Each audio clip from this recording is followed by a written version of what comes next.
C'est Saint Jean Chrysostome. C'est très très important d'écouter. Saint Jean Chrysostome, bouche d'or, mort en 407. Il dit au sujet de la famille, c'est très très important. Rien n'est plus grand et plus nécessaire dans une famille que l'harmonie, la concorde, l'harmonie, l'union. La concorde est un bien qui l'emporte sur l'argent, sur la noblesse, sur la puissance et sur tout le reste. Mais attention, il y a quelqu'un qui n'aime pas ça. Un philosophe, un savant, un vieux philosophe qui a beaucoup d'expérience. Le démon n'aime pas ça dans la famille.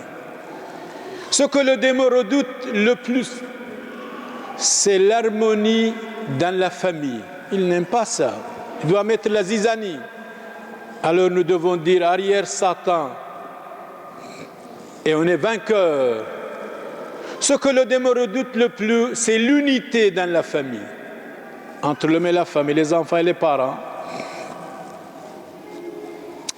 Mais quand vous avez la même foi, même dignité, même conviction, même direction, même Jésus-Christ, vous êtes toujours unis et bien ensemble. Il y a unité de vie parmi ceux qui ont la même foi catholique, mais la vraie foi catholique, pas une foi à la carte. De même que la discorde affaiblit ainsi l'harmonie, quand il y a discorde, malentendu, dans la famille. Mais l'harmonie fortifie, l'union fortifie la famille ensemble pour toujours, éternellement. C'est tellement bon, quelqu'un qui vient, bénissez nos alliances, depuis 50 ans nous sommes mariés. C'est tellement extraordinaire. Bénissez nos alliances, mon père, depuis 60 ans nous sommes mariés. Ça, ce sont de véritables familles. Aujourd'hui, il y a des familles qui sont des girouettes, sont des marionnettes. Après 6 mois, le divorce. Pourquoi? Jésus n'est pas là, la foi n'est pas là, la charité n'est pas là, la tolérance n'est pas là, la compréhension n'est pas là, l'harmonie n'est pas là, la concorde n'est pas là. Et l'adversaire arrive, il les divise. À leur famille, nous vous aimons bien, soyez unis, réfléchissez bien, vous pouvez devenir de véritables familles chrétiennes, catholiques, même si vous êtes famille composée ou divorcée. Dieu vous aime tel que vous êtes. Amen. Évangile de notre Seigneur Jésus-Christ selon saint Matthieu. Si vous désirez, je vous en prie, asseyez-vous. Merci. Là, vous allez écouter attentivement, et au moins du chaud à chaud, quand vous quittez ici, vous allez comprendre quel évangile vous avez écouté.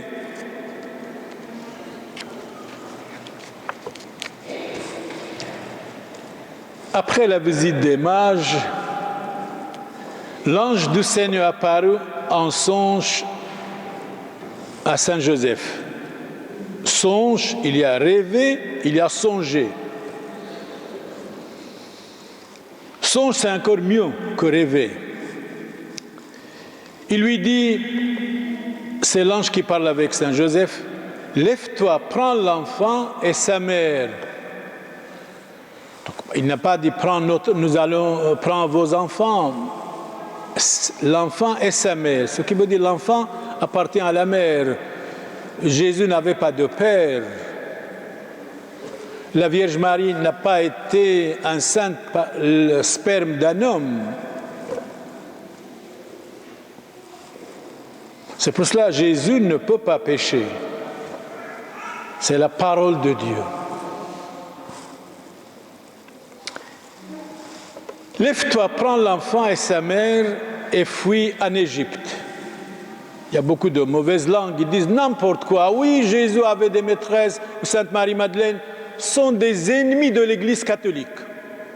Il ne faut pas être influencé par leur ragot, par leur mensonge. C'est comme la télévision d'aujourd'hui, c'est invraisemblable. Tout est mensonge. Quand je dis tout est mensonge, un avion est tombé, c'est du vrai. Mais quand ils vont quelque part faire un reportage quelques mois, pendant quelques mois, ils disent n'importe quoi, ils coupent n'importe quoi, il faut n'importe quel montage. Alors là, tout est faux. Lève-toi, prends l'enfant et sa mère et fuis en Égypte. Bon, l'Égypte, ce n'est pas loin de Jérusalem. Mais l'Égypte appartenait aussi à Jérusalem, c'était l'Empire romain. Si c'était maintenant, certainement aller à Rome. Reste là-bas jusqu'à ce que j'avertisse.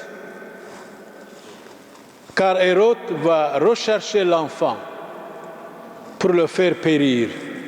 Le fondateur du christianisme, dès le commencement, le christianisme est attaqué et persécuté, en commençant par Jésus-Christ, et jusqu'à la fin du monde. Soyez certains, c'est pour cela que nous devons être fermes.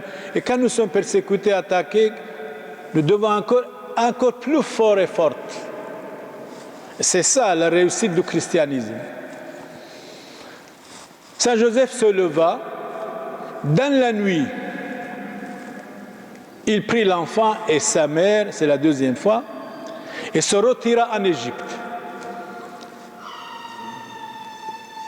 Vous allez dire comment est arrivé. Chez Dieu, tout est possible. Il faut des heures. Ce n'est pas d'important. Où il resta jusqu'à la mort d'Hérode. Ainsi s'accomplit ce que le Seigneur avait dit par le prophète: d'Égypte, j'ai appelé mon fils. Pour votre mémoire, pour notre mémoire, Égypte entièrement était chrétien jusqu'à 641. Jusqu'à 641, l'Égypte était chrétien. L'islam est entré, ils ont balayé la chrétienté. Après la mort d'Hérode, l'ange du Seigneur apparaît en songe, de nouveau en songe, à Saint Joseph en Égypte et lui dit: lève-toi, prends l'enfant et sa mère. C'est troisième fois. Et c'est quelle obéissance, Saint Joseph à l'ange. Certainement c'était l'ange Gabriel, celui qui a dit: je vous salue Marie, pleine de grâce. Lève-toi, prends l'enfant et sa mère et reviens au pays d'Israël. C'est la base, c'est Israël. C'est la base. Jésus est né là, Jésus a vécu là, il était éduqué en Israël, il a vécu en Israël. Et dans les pays juifs, et Jésus a dit: le salut vient des Juifs. Chapitre 4, verset 22, Saint Jean.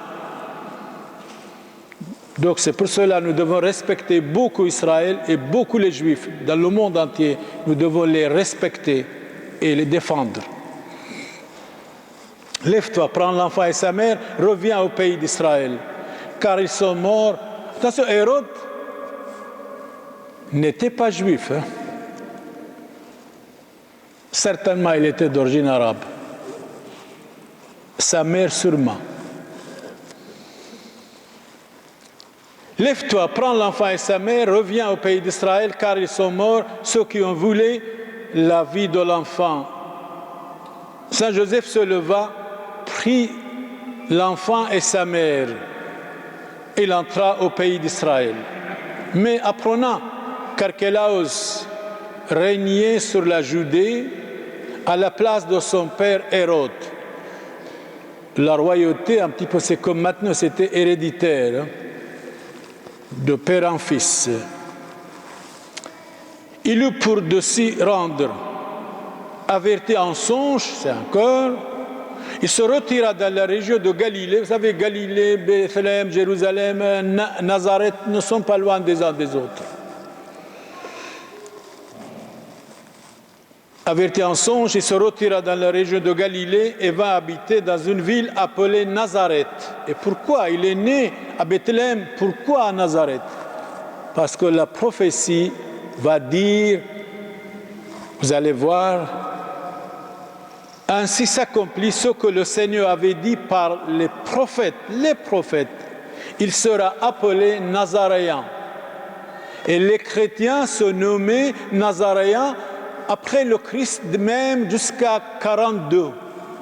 Après le Christ, jusqu'à 42, étaient des Nazaréens. Mais à partir de 42, en Antioche, nous trouvons dans les Actes des Apôtres, chapitre 11, verset 26, étaient nommés des chrétiens, c'est-à-dire avec le Christ, pour le Christ. À partir de 42 après le Christ. Mais jusqu'à 42, les chrétiens étaient des Nazaréens. Pourquoi? Parce que Jésus a vécu à Nazareth et il est né à Bethléem. L'éducation, c'est la base. Et les prophéties aussi. Acclamons la parole de Dieu.